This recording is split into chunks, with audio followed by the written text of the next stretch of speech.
كنتم خير أمة أخرجت للناس تأمرون بالمعروف وتنهون عن المنكر وتؤمنون بالله. Alhamdulillah, qui n'a jamais été provoqué, qui n'a jamais été jalousé, qui n'a jamais ressenti cette injustice, la méchanceté des gens, qui n'a jamais vécu cela parmi nous. Ça nous est toutes et tous au moins arrivé une fois dans notre vie, et bien sûr plus qu'une fois. Malheureusement aujourd'hui, la méchanceté, l'injustice, la jalousie, la calomnie, le mensonge s'est répandu à une allure folle jusqu'à ce que des personnes ne savent plus comment réagir. On me fait du mal, que dois-je faire? Répondre au mal par le mal, me taire et supporter, mais quelquefois ça ne fait qu'empirer le mal, ou bien invoquer Allah subhanahu wa ta'ala, notre Seigneur, contre celui qui m'a fait du mal, ou en sa faveur. Que faire quand on veut me faire du mal? Que faire face à la méchanceté des gens? Eh bien, à ce moment-là, il est important pour le croyant, pour le musulman, de revenir vers notre référence, Ar-Rahmatul Muhda, celui qui a su comment réagir de la manière qu'il faut, au moment qu'il faut. Alors que des gens ont agi avec méchanceté, avec injustice, ont voulu le tuer, l'ont dénigré, l'ont touché dans sa notoriété, dans son intégrité, dans son honneur, l'ont accusé injustement, l'ont calomnié, l'ont jalousé. Comment a-t-il réagi? لَقَدْ كَانَ لَكُمْ فِي رَسُولِ اللَّهِ أُسْوَةٌ حَسَنَةٌ. Notre Seigneur nous dit, vous avez certes dans le messager de Dieu un excellent exemple. Eh bien, revenons vers ce qu'a dit aussi notre Seigneur, tabaraka wa ta'ala, afin de nous informer comment on doit réagir face à ces injustices, face à ces méchancetés. Et aussi, ces versets coraniques nous permettront aussi d'éviter d'être ici du côté des méchants aussi. Parce que quelquefois, on a l'impression que les gens sont méchants autour de nous, nous veulent du mal, mais on oublie que nous aussi, on peut être les méchants. On peut être les injustices sans s'en rendre compte. Et c'est ce qui est le plus grave. C'est quand on commet une injustice, quand on commet un mal, et on ne se rend même pas compte de notre mal, de notre injustice, en pensant peut-être et en prétendant quelquefois malheureusement être sur le bien, et que c'est les gens en face de nous qui sont sur le mal. C'est un problème souvent d'ego. On a envie d'avoir raison. On n'accepte pas le fait de reconnaître nos torts et nos erreurs. Ayyuhal musalloun. Il faut savoir que exprimer sa méchanceté, sa colère, c'est assez facile. Et le fait de patienter, de contenir sa colère, de ne pas répondre au mal par le mal, plus que cela, de répondre au mal par ce qu'il y a de meilleur, par le bien, c'est quelque chose de très difficile. Et ça demande une force énorme. Pas une force physique, mais une force de foi, une force d'esprit, une force au point de vue du moral, une endurance, une patience, une confiance en Dieu et une croyance ferme quant à ce qu'a dit notre Seigneur et ce qu'a annoncé notre Seigneur comme félicité et comme réussite pour celles et ceux qui vont répondre au mal par ce qu'il y a de meilleur. Le fort, c'est celui-là, c'est celui qui contient sa colère. C'est pour ça que le prophète sallallahu alayhi wa sallam nous dit dans le hadith rapporté par Ibn Hibban bisanadin Hassan, avec une bonne chaîne de transmission, il dit un hadith magnifique. Il dit Laysa ash-shadidu man ghalab. Le fort n'est pas celui qui va prendre le dessus. Il dit ensuite Innama ash-shadidu man ghalaba nafsah. Allahumma ij'alna minhum. Il dit celui qui est vraiment fort, c'est celui qui prend le dessus sur son âme. Donc quand il dit au début du hadith, le fort, ce n'est pas celui qui prend le dessus, c'est-à-dire sur autrui. Et il y a un autre hadith qui rejoint ce hadith-là, rapporté par Al-Bukhari, où le prophète sallallahu alayhi wa sallam nous dit, le fort n'est pas celui qui va terrasser les gens, qui va prendre le dessus physiquement sur les gens, qui va écraser les gens, mais le fort est celui qui contient sa colère. Et dans le premier hadith rapporté par Ibn Hibban, le prophète alayhi salatu wa sallam nous rappelle que celui qui arrivera à prendre le dessus, c'est pas celui qui prend le dessus sur les gens, mais le dessus sur son âme. Parce qu'on sait très bien que Shaitan, Satan, eh bien, va nous cacher les fruits de cette patience. Parce que cette patience-là, cette endurance, apporte des fruits sucrés, apporte des résultats mielleux, ici-bas et dans le delà. Donc Shaitan va te les couvrir, afin que tu ne t'en rendes pas compte, que tu ne prennes pas conscience de ces résultats positifs. Donc toi, quand on va te faire du mal, eh bien, Shaitan va te faire oublier la récompense de celui qui patiente. Parce que l'être humain a envie de voir la récompense tout de suite. Donc c'est quelque chose de caché. Donc il va te pousser à te venger pour avoir un résultat rapide. Et le fait de patienter afin d'avoir le résultat plus tard, ici-bas et dans le delà, ça demande de la force et de l'endurance. Ce n'est pas donné à tout le monde. Et plus l'effort est grand, de manière générale, plus l'endurance est grande, de manière générale, et plus tu vas apprécier le résultat. Et cela va t'apporter un repos. Comme, à titre d'exemple, celui qui voyage 2 heures, quand il arrivera à destination chez lui, il ne va pas goûter au repos et sentir et apprécier le repos. Al-istiraha, ce moment de repos, comme celui qui a voyagé et enduré pendant 4 jours. Plus tu as fourni des efforts et patienté, et plus le repos, tu l'apprécieras. Eh bien, ce repos que tu gagneras après avoir patienté quand on veut te faire du mal, en répondant au mal parce qu'il y a de meilleur, sera un repos de l'âme. Pourquoi? Parce que tu auras réussi à prendre le dessus sur ton âme. Et plus tu prends le dessus sur ton âme, parce que l'âme est souvent instigatrice au mal, et cette âme-là vit avec toi de jour comme de nuit, plus tu ici réussiras à éduquer ton âme et prendre le dessus sur ton âme, comme le prophète alayhi salatu wassalam a dit, a appelé celui qui le fait le fort, et plus ton âme goûtera à sakina, la sérénité, le repos. Et regardez la personne qui ne répond pas au mal par le mal. On l'insulte, il patiente et il endure, et il n'a pas répondu au mal par le mal. Quand la situation finit, wallah, il se sent fort. Et il se sent, alhamdulillah, quelque part fier de lui. Contrairement à celui qui s'est défoulé, ensuite, qu'est-ce qu'il fait? Il regrette. Al-ajalatu min ash-shaytan. Car la précipitation, et surtout quand on se précipite afin d'avoir un résultat, ça vient de shaitan en général. Voilà pourquoi Allah subhanahu wa ta'ala nous a rappelé beaucoup de bienfaits quant au fait de patienter face aux préjudices des autres et à l'injustice des autres. Et nous a rappelé ici le mérite que va récolter celui qui a patienté, pas que patienté, parce qu'il y a patienté simplement. Mais au-delà de ça, non seulement on te fait du mal, tu ne patientes pas simplement, tu réponds au mal par quelque chose de bien. Allah Jalla wa Ala dit dans le Coran al-Karim, وَلَا تَسْتَوِي الْحَسَنَةُ وَلَا السَّيِّئَةُ. Il nous rappelle, ne réponds pas au mal par le mal. Réponds au mal parce qu'il y a de meilleur. وَلَا تَسْتَوِي الْحَسَنَةُ وَلَا السَّيِّئَةُ. إِدْفَعْ بِالَّتِي هِيَ أَحْسَنُ. Ici, il nous rappelle, réponds au mal parce qu'il y a de meilleur. فَإِذَا الَّذِي بَيْنَكَ وَبَيْنَهُ عَدَاوَةٌ كَأَنَّهُ وَلِيٌّ حَمِيمٌ وَمَا يُلَقَّاهَا إِلَّا الَّذِينَ صَبَرُوا وَمَا يُلَقَّاهَا إِلَّا ذُو حَظٍّ عَظِيمٍ. Et à ce moment-là, quand tu auras répondu, comme Dieu dit dans le Saint-Coran, au mal, aux injustices, aux insultes, à la méchanceté des gens, parce qu'il y a de meilleurs, eh bien à ce moment-là, tu verras celui avec qui tu avais une animosité. Regardez les termes qu'il utilise Allah Azza wa Jal. Beaucoup de colère, de haine, c'est la guerre entre vous. Une animosité, devenir tel un ami chaleureux. Ya muqallib al-qulub, ô toi qui tourne les cœurs. Allah, il tourne les cœurs. Il change les cœurs. Pourquoi? Parce que tu as fait l'effort. Parce que tu as fait le premier pas, parce que tu n'as pas répondu au mal par le mal. La personne en face de toi qui te fait du mal, au fond de lui, il sait qu'il fait du mal. Et tu vas l'éduquer en répondant au mal par le bien. Tu vas lui donner une grande leçon. Il va se dire, je lui fais du mal. Je sais pertinemment que c'est du mal. Il me répond par le bien. Tu vas lui faire encore plus mal que si tu répondais au mal par le mal. Allah dit, voilà, celui avec qui tu avais une animosité, devenir tel un ami chaleureux. Mais Dieu dit, mais qui atteindra ce niveau-là, atteindra ce degré-là? Ceux qui sont vraiment patients et endurants. Ce n'est pas donné à tout le monde. Hein? Ce n'est pas donné à tout le monde. Seuls ceux qui ont été comblés d'une grâce immense arriveront à atteindre ce degré-là. Et ça émerveille. C'est pour cela que quand on lit des hadiths du prophète sallallahu alayhi wa sallam, quand il répondait au mal par le bien, on est émerveillé. Et on se rappelle que le prophète était ar-rahmatul muhda et que Dieu l'a envoyé en tant que miséricorde, comme miséricorde pour l'ensemble des mondes. À titre d'exemple, un hadith connu par toutes et tous, rapporté par l'imam al-Bukhari. Vous croyez que ça, ce n'est pas l'application de ce que je dis précédemment?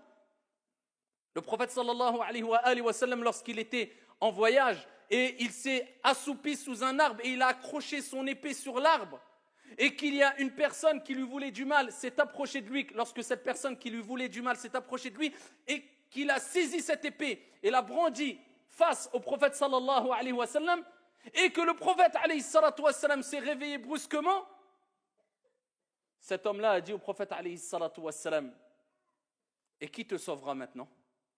Ça, il voulait le tuer, en finir avec lui. Il n'aimait pas, il détestait le prophète alayhi salatu wassalam. En face du prophète, il y avait al-maut, la mort. Qui te sauvera maintenant? Le prophète alayhi salatu wassalam, c'est un prophète qui reçoit des miracles, c'est un envoyé qui a un degré de certitude qu'aucun d'entre nous, même réunis, ne pourrait avoir. Il dit Allah, mon Seigneur, Dieu. L'épée est tombée, le prophète a saisi l'épée et l'a pointée vers lui et lui a dit, et qui te sauvera maintenant? Il dit, ô messager, ô Mohammed. Il n'était pas croyant. Il ne croyait pas en Dieu et au prophète Mohammed alayhi salatu wassalam. Il dit, ô Mohammed, sois meilleur preneur. Le prophète alayhi salatu wassalam discute avec lui, lui dit une condition. Est-ce que tu attestes qu'il n'y a de Dieu qu'un Dieu unique et que je suis l'envoyé de Dieu? Il dit non. Il dit non. Est-ce que le prophète a dit donc je te tue? Non.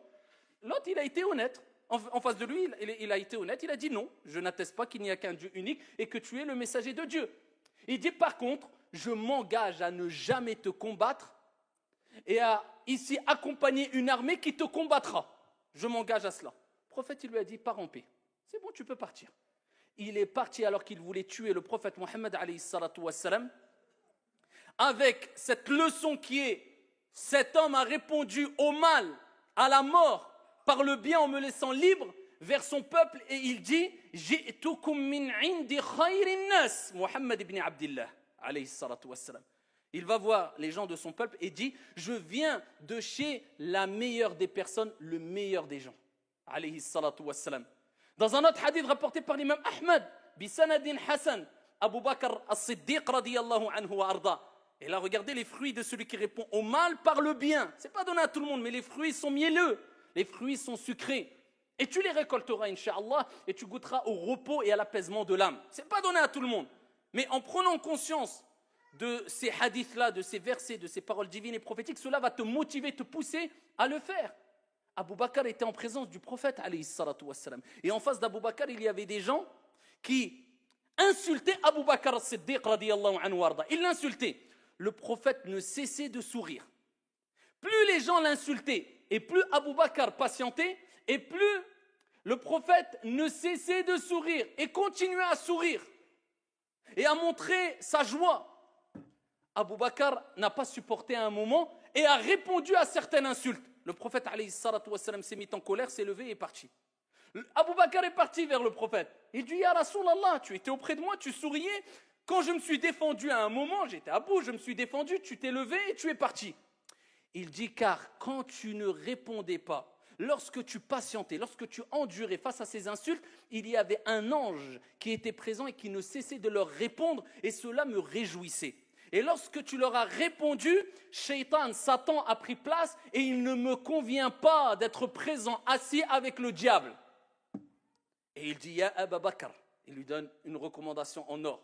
Il dit Ya Aba Bakr, il n'y a aucune personne qui ne patiente face à une injustice sans que Dieu lui-même, subhanahu wa ta'ala, ne venge cette personne de cette injustice. Ne t'inquiète pas, on te fait une injustice, tu patientes, tu endures, Dieu te vengera de cette injustice. Entre toi et cette injuste, et cette personne mauvaise, et cette personne méchante, eh bien, il y aura Dieu qui va s'interposer. Ça, c'est les recommandations du prophète, alayhi salatu wassalam. Et pour continuer à nous pousser à répondre au mal parce qu'il y a de meilleurs, continuez à méditer quant à la vie du prophète, alayhi salatu wassalam, et à ce que nous a donné comme héritage le prophète, alayhi salatu wassalam. Ces paroles, le prophète, sallallahu alayhi wa sallam, fi sahih, nous dit المؤمن الذي يخالط الناس ويصبر على أذاهم خير من المؤمن الذي لا يخالط الناس ولا يصبر على أذاهم. Le prophète le dit clairement, le croyant qui se mélange aux gens, regardez encore le côté sociable, la sociabilité avec laquelle doit vivre le croyant qui se mélange aux gens, الناس, est patiente quant à leurs préjudices, est patiente. Parce qu'il y a des gens, quelquefois, qui disent « Moi, je préfère m'isoler, je ne vois personne, les gens sont méchants, comme si lui était parfait. » Al-kamalu lillah. Peut-être c'est toi qui es mauvais, peut-être c'est toi qui manques de sociabilité, peut-être que... Et de toute manière, tu ne feras pas partie des meilleures personnes. Soit, quelquefois, il est meilleur de s'isoler. Et le prophète le faisait quelquefois. Mais ce n'est pas de s'isoler à tel point où on se coupe complètement de toute société et on s'éloigne de toute personne prétendant qu'eux sont mauvais, nous on est bons. Le prophète dit « Les croyants qui se mélangent aux gens et qui patientent quant à leur préjudice, ou face à leurs préjudices et leurs méfaits est meilleur que le croyant qui ne se mélange pas aux gens et qui ne patiente pas face aux préjudices des autres. Et Allah tabaraka wa ta'ala, notre Seigneur, il nous rappelle que ceux qui patientent, ceux qui endurent, quand ils sont particulièrement en colère et qui refoulent leur colère, eh bien, ont atteint le degré le plus haut en islam. Al-ihsan. Car il y a al-islam, al-iman, al-ihsan. La bienfaisance, tu t'approches de la perfection, c'est le degré le plus haut. Eh bien, Allah Jalla wa Ala dit dans le Coran, وَالْكَاظِمِينَ الْغَيْظِ وَالْعَافِينَ عَنِ النَّاسِ وَاللَّهُ يُحِبُّ الْمُحْسِنِينَ اللهم اجعلنا منهم. Il dit, et ceux qui refoulent leur colère, leur rage, tu es en colère, il contient sa colère, il la refoule. وَالْكَاظِمِينَ الْغَيْظِ وَالْعَافِينَ عَنِ النَّاسِ.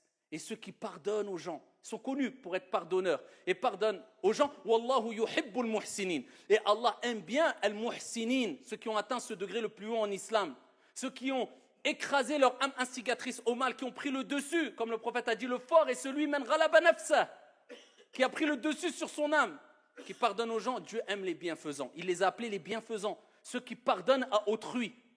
Et parmi les choses à retenir aussi pour éviter de répondre au mal par le bien, pour éviter de répondre au mal par le mal, eh bien, il est important d'éviter de rentrer dans des sujets, dans des domaines, dans des polémiques qui te pousseront à être en colère et peut-être tu vas ne pas réussir à contenir ta colère et rater l'épreuve.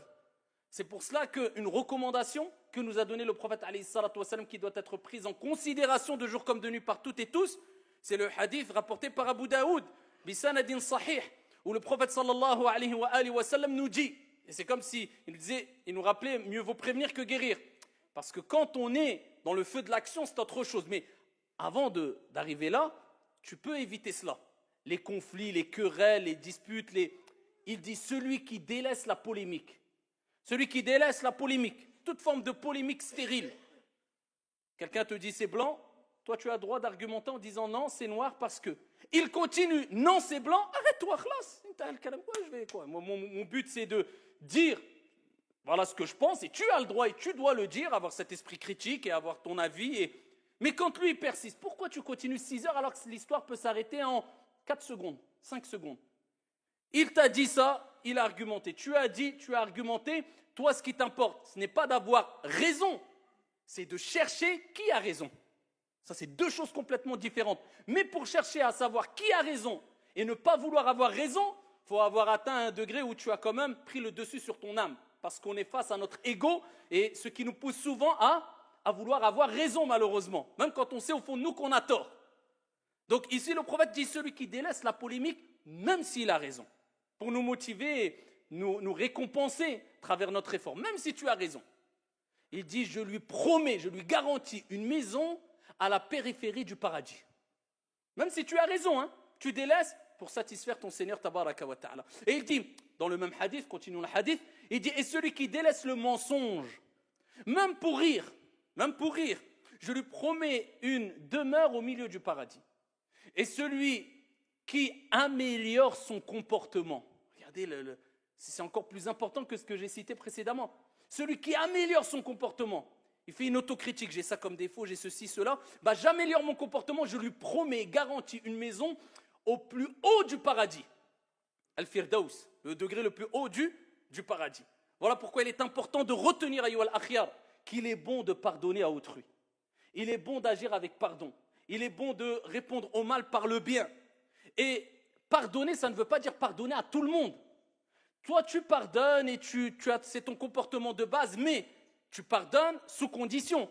Exemple, imaginez-vous un État qui dit « Nous pardonnons à tout voleur, nous pardonnons à tout vendeur de drogue, nous pardonnons à toute personne qui fait des choses graves. » Eh bien, les gens, qu'est-ce qu'ils vont continuer à faire? On n'a pas de problème, on nous pardonne, on continue. Tu penses avoir fait le bien, mais toi, tu as cautionné le mal. Tu pardonnes si et seulement si tu sais que la personne a reconnu son erreur. Ou le fait de pardonner à la personne ne va pas permettre à la personne ou motiver la personne à continuer son mal. À ce moment-là, pardonne. Si tu sais que ça ne va pas provoquer des conséquences néfastes, pardonne.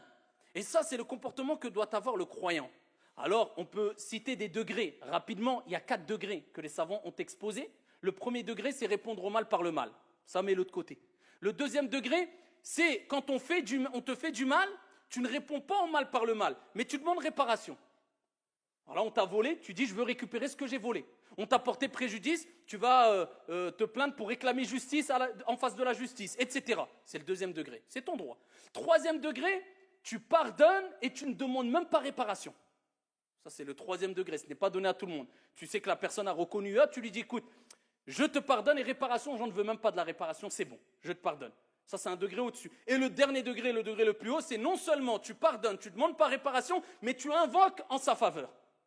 Que Dieu le guide, que Dieu lui accorde, pour que Dieu lui permette de ne pas retomber dans le mal dans lequel il était. Ça, c'est le degré le plus haut. Et quand on dit de pardonner, c'est tout simplement pour recevoir le pardon de Dieu. Car le prophète alayhi salatu wassalam nous dit « Man la yaghfir, la yughfar lahu » Celui qui ne pardonne pas, on ne lui pardonnera pas. Et notre Seigneur dit dans le Saint-Coran « Wal-ya'fu wal-yasfahu » qu'ils pardonnent et qu'ils excusent. N'aimez-vous pas que votre Seigneur vous pardonne? Et on sait toutes et tous que sans la miséricorde divine, nous sommes perdus et que la miséricorde de Dieu dépasse sa colère. Et nous espérons tous le pardon de Dieu. Et c'est pour cela que nous revenons vers Dieu et nous nous repentons vers notre Seigneur Tabaraka wa Ta'ala. Donc comme tu aimerais que Dieu te pardonne, pardonne aux gens. Si tu veux que Dieu t'excuse, excuse aux gens, agis de la même manière que tu aimerais qu'on agisse envers toi. Et pour terminer, une évidence qu'il est important de rappeler, bien que c'est connu par toutes et tous de manière générale, mais c'est une évidence qu'il est important de rappeler quand on parle de pardon, de repentir, de la miséricorde de Dieu qui dépasse la colère de Dieu. Dieu ne pardonne pas tous les péchés. Dieu pardonne tous les péchés si on remplit les conditions pour que Dieu nous pardonne tous les péchés. Et si on provoque ce pardon et cette miséricorde divine, si on réunit tous les textes, Dieu ne nous a pas dit « faites ce que vous voulez, je vous pardonne ». Mais il nous invite au repentir et à demander pardon à Dieu. Et quand on lit les textes qui nous disent « si tu fais ta prière et d'une prière à une prière, tes péchés seront pardonnés », d'un vendredi à un vendredi, les péchés sont pardonnés, d'un ramadan à un ramadan, les péchés sont pardonnés, si tu fais telle évocation, tes péchés sont pardonnés, ça c'est les petits péchés. Ces petits péchés ne demandent pas un repentir, mais demandent la demande de pardon. Et revenir vers Dieu avec des actions, des œuvres salutaires. Et les petits péchés, on en fait toutes et tous, des dizaines, centaines, milliers. Tout être humain, nous sommes faibles. Une mauvaise parole qui glisse, etc. Mais quand on parle des grands péchés, à l'unanimité des savants, les grands péchés connus, comme le vol, comme la jalousie, comme le meurtre, comme l'adultère, relation hors mariage, comme, tout cela demande un repentir. Et le repentir a des conditions, sinon ça serait trop facile. La personne dirait je fais ce que je veux, je fais des grands péchés, je vends de la drogue, je vole, je tue. Pas grave, je fais ma prière, Dieu me pardonnera. Et ça n'a rien à voir avec la bonne compréhension de l'islam, bien sûr, et cela est connu par toutes et tous. Un grand péché demande un repentir, et les conditions du repentir, c'est quoi? Al-ikhlas, la sincérité. Première condition, je ne le fais pas pour que les gens disent « Wa, masha'Allah, al-akh, urti, akhi ». Tu es musulman maintenant, parce que c'est quelquefois un effet de mode aujourd'hui. Comportement ne suit pas du tout l'apparence, illa man rahimallah. Sincère pour Dieu, pas pour un effet de mode. Deuxième des choses, je regrette ce que j'ai fait. Troisième des choses, j'ai la ferme résolution de ne plus recommencer. Et quatrième des choses, je délaisse le péché dans lequel je suis. Les grands péchés demandent un repentir avec ces conditions-là. Si tu as réuni ces conditions-là, à ce moment-là, on espère que Dieu, le miséricordieux par excellence, te pardonnera car sa miséricorde dépasse sa colère.